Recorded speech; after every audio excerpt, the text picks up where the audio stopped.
Hey guys, it's Wayne. On Wednesday we had a training here, an onboarding session, and I really need to thank Daniel Ludwig from All American Windows and Doors for reminding me something. As we're going through a lot of the questioning strategies, the pain funnel Sandler, he made a comment, hey, as a D, man, if you kept asking me questions and didn't answer my questions, I'd get frustrated, I'd throw you out. And, he's absolutely right.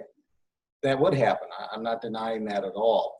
And I probably didn't do a good job of reminding you that one of the things that I want you to when you come into class tomorrow, I want you to look at up here and say, sometimes one of the reversing tactics is to answer and then reverse, okay? Because with a D, you need to provide him with information. Like a D would say, well, just tell me why you think you're better than the competition. Why should I buy from you instead of the competition? And instead of reversing them and, well, that's a great question, why do you ask? Maybe you can answer the question. So if they say, so why should I hire you instead of the competition? That's a great question.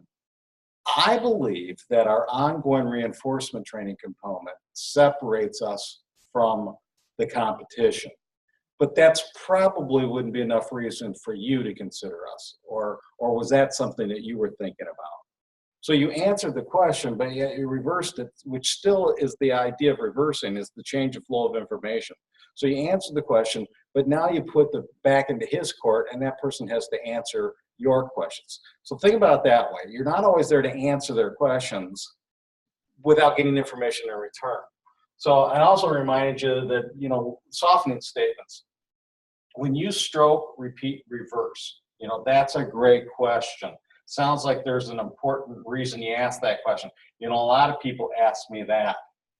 That's really, really a good way to stroke first and then answer their questions. Your gut will tell you whether you're frustrating a D or not. The S's are going to be fine. The I's don't want to upset you because they want you to like them. But a D can get upset if you don't do the right questioning strategies. So the dummy curve, remember, the dummy curve is, think about this way. You don't know anything about your product or service. You just started, but you're meeting with a client. Since you don't know what to tell them, you ask the client a lot of questions, and together you discover what they need. The amateur phase is when the person who's become pretty good at learning product knowledge now starts telling somebody, let me tell you why we're the latest, greatest, most improved. The professional phase of the dummy curve means now you're doing what the dummy did, but now you're doing it on purpose, and you're following the 70-30 rule, that you are 30% of your time is talking, maybe providing information, but you're asking questions to finish, so the client's doing a lot of the talking. So I wanted to remind you about that. I wanted to remind you that over on the negative reverse clock, only reverse somebody negatively when they're really kind of neutral or negative. Even a little bit with a positive person. It's like if somebody's positive, you can kind of strip line them a little bit and go, I'm a little surprised you like it so much. How do you see it helping you? And help me understand that again. Neutral. It might not be the right fit for you. How do you think would help? You're neutral as a salesperson, but that now requires the client to move some direction. Negative. If it's not the right time, then it might not be best to go forward. You know what? There probably wouldn't be a great time to start anyway, right? And that requires a change the flow of information.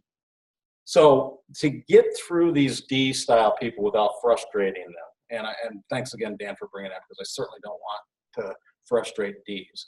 But what you have to do is spill a little bit of candy, but still go into every one of your sales opportunities a little bit curious and a little bit skeptical. What I mean by that, you're a little bit curious about what their challenges and issues are. And you have to be sincere about it. You really need to be curious about what their challenges and issues are. And skeptical in that whether your product or service can help them. That's what I'm thinking, is that what you want to come across as. Again, it's going to sound kind of like, hey, I don't know if what we've done for hundreds of other clients is going to fit in your world. And not all worlds are the same. I understand that. But I'm really confused as to what you're trying to accomplish, because I doubt if you're like every one of my other clients, and I don't want to put you in that same hole with everybody else. So help me understand specifically what it is you're trying to accomplish. And again, softening statement, stroke, repeat, reverse for clarity. So Dan, again, thanks for reminding me about that, and we'll see you guys tomorrow.